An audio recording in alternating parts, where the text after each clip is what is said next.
Beralih ke cabang olahraga lainnya, Saudara, PBSI pastikan Indonesia tampil dengan kekuatan penuh pada kejuaraan bulu tangkis Asia 2025. 19 wakil diturunkan untuk berlaga di Ningbo, Tiongkok pada 8 hingga 13 April mendatang.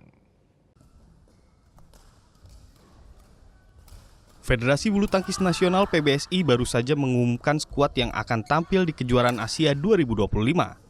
Tampil dengan kekuatan penuh, 19 wakil siap membela Panji Merah Putih di kota Ningbo, Tiongkok 8 hingga 13 April. Jumlah ini naik signifikan dari sebelumnya hanya 11 wakil.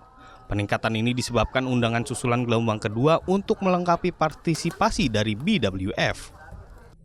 Juara bertahan Jonathan Christie dipastikan ambil bagian, begitu pula Anthony Ginting yang merupakan juara di tahun 2023.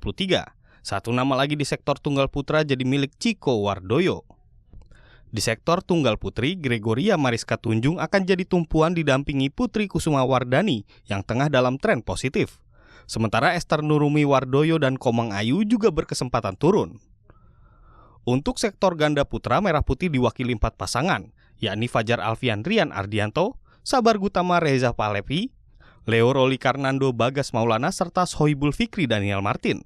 4 pasangan juga hadir dari sektor ganda putri, di antaranya Siti Fadia Lani Triamayasari serta Febriana Kusuma Amalia Pratiwi. Siti Fadia juga kembali bermain rangkap di sektor ganda campuran berpasangan dengan Dejan Ferdinansyah. Sementara Rino Vivaldi akan kembali berpasangan dengan Pita Mentari setelah berpisah dengan Lisa Ayu. Dengan perebutan poin setara turnamen level 1000, praktis pemain top Asia dipastikan ambil bagian dalam turnamen ini.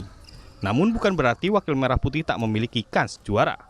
Sektor tunggal putra dan putri serta ganda putra punya peluang cukup besar untuk membawa pulang trofi juara.